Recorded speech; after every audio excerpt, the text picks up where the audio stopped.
ने एस्टिमेट को भी बीट किया है और कंपैरिजन में भी जबरदस्त तेजी है। वाई देखें, एबिटा में 34% की ग्रोथ देखने को मिली है और ये 2324 करोड़ रुपए है। हमारे अनुमान से भी ज्यादा है। ये एबिटा मार्जिन 23.3% आई है, हालांकि स्लाइटली कम है लेकिन हमारे एस्टिमेट से 5-6% ज्यादा है।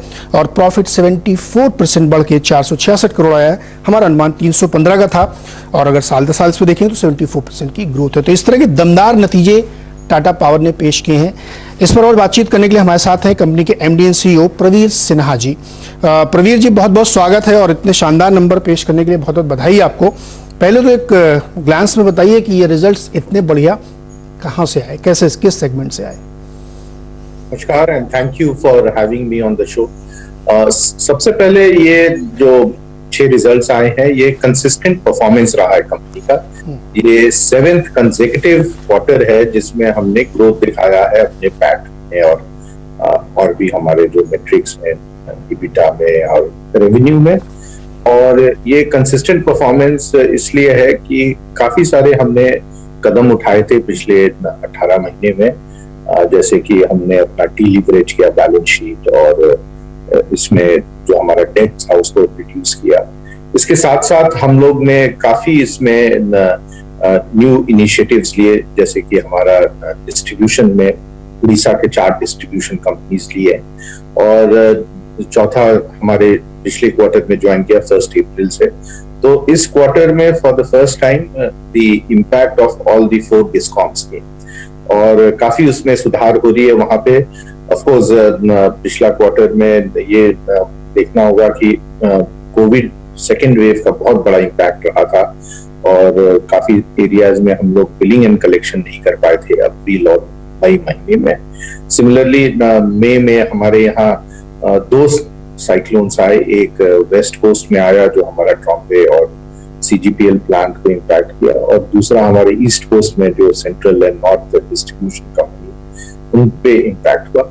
तो इसके बावजूद भी हमने अच्छा परफॉर्मेंस दिया है और हम उम्मीद कर रहे हैं कि ये क्वार्टर में जहाँ की हम नेक्स्ट क्वार्टर में जहाँ इस तरह का कोविड सेकेंड फेज मोर और लेस ओवर हो गया है, एक बेहतरीन परफॉर्मेंस आएगा। और जो कंसिस्टेंसी हम दिखा रहे हैं और जो इनिशिएटिव्स लिए हैं उसका रंग आप देखिएगा इन फ्यूचर क्वार्टर। इसके साथ साथ हमारा रिन्यूएबल का बहुत अच्छा परफॉर्मेंस रहा है।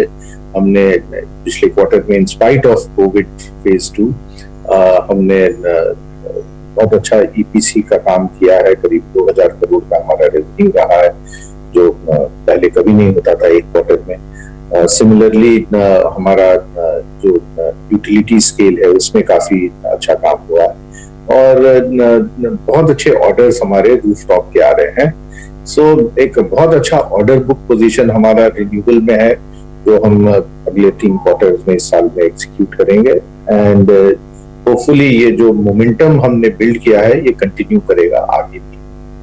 सर, आपने सही कहा कि आपका जो रिन्यूएबल्स है उसमें बहुत शानदार ग्रोथ है, 86% की देखने को मिली है और TND में भी 95% की ग्रोथ देखने को मिली है, लेकिन इन दोनों के मार्जिन्स काफी गिरे हैं, क्लोज टू हाफ। ये रीजन सर?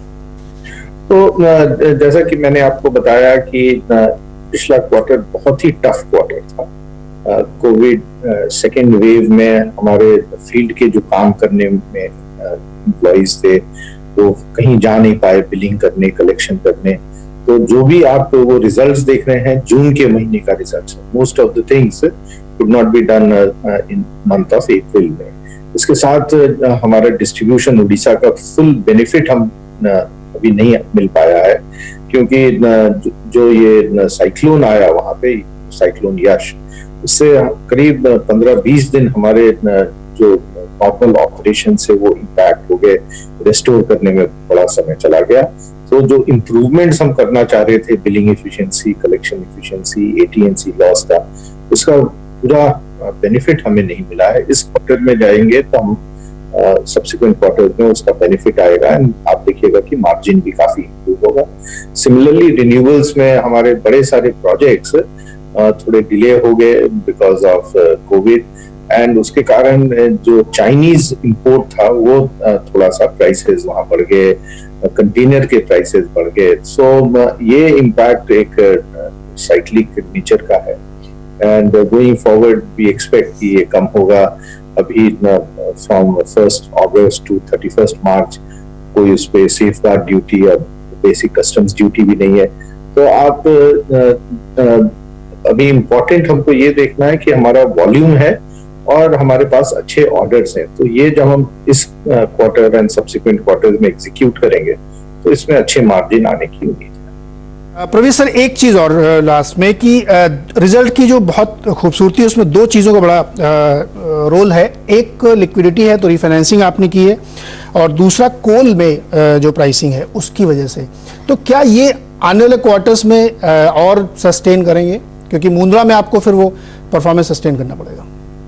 बिल्कुल सही। ये कोल एंड मुंद्रा ये जुड़े हुए हैं, और यदि कोल के प्राइसेस अच्छे होते हैं तो हमें उसका बेनिफिट मिलता है by better results from the coal company.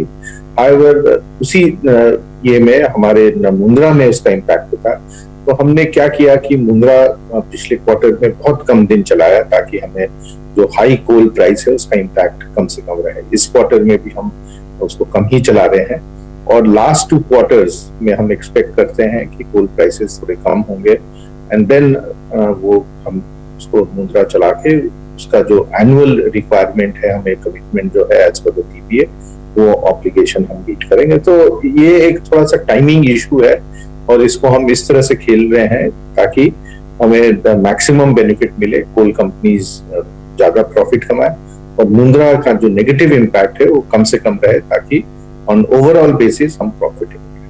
Perfect. तो लिक्विडिटी का फायदा, रिफाइनेंसिंग का फायदा और मुंद्रा से भी फायदा की उम्मीद है। लास्ट में सर एक छोटा सा सवाल कि ये जो 10,000 करोड़ का रेवेन्यू है, अगर मैं एक्स्ट्रापोलेट करूं 4 क्वार्टर में, तो ये 40,000 करोड़ को पार कर जाएगा एंड ऑफ द ईयर? इससे भी बेहतर आपको रिजल्ट दिखाएंगे। वाह, इससे भी बेहतर। टाटा पावर्स के स्टॉक में एक शानदार रैली आपको देखने को मिली है। पावर की डिमांड लगातार बढ़ी है, 8% की ग्रोथ लास्ट मंथ रही है और हाईएस्ट एवर ग्रोथ चल रही है, और टाटा पावर का जो रिन्यूएबल बिजनेस है उसमें बहुत जबरदस्त यहाँ पे ग्रोथ है। तो जैसा कि प्रवीर जी कह रहे हैं कि आने वाले वित्त वर्ष की जो अंत होगा वो 40,000 करोड़ से ज्यादा रेवेन्यू क्लॉक करेगी कंपनी। ये गाइडेंस है, इन्वेस्टर्स को नोट करना चाहिए। बहुत बहुत शुक्रिया प्रवीर जी हमारे साथ जुड़ने के लिए, और बहुत बहुत बधाई शानदार नतीजे पेश करने के लिए। Thank you. Rahul ji, quick call Tata Power's पे, क्या लेना चाहिए इसको? सर देखिए, चार्ट स्ट्रक्चर देखेंगे तो इतना बढ़िया चार्ट स्ट्रक्चर यहाँ पे है। अभी जिस लेवल पे ट्रेड कर रहा है वो 2010 के लेवल से, मतलब कि मल्टी ईयर का ब्रेकआउट है, और मुझे लगता है कि यहाँ से एक सपोर्ट इसका बना हुआ है, जो कि इसने प्रीवियस टाइम पे भी हमने देखा है 2010 के टाइम पे कि 120 रुपए के आसपास इसका बहुत बढ़िया सपोर्ट बन के आता है। यहाँ पे भी सेम स्ट्रक्चर है अभी, तो 120 रुपए के स्टॉप लॉस के साथ में हम 145 का एक पहला हर्डल है वो पार करते ही मुझे लगता है 160 रुपए जो इसका प्रीवियस हाई था उसके पास में जाने की कोशिश करेगा। तो बहुत ही बढ़िया यहाँ पे चार्ट सकते हैं सर। रोहन हमारे संवाददाता मेरे साथ जुड़े हुए। रोहन, आपको आवाज आ रही है?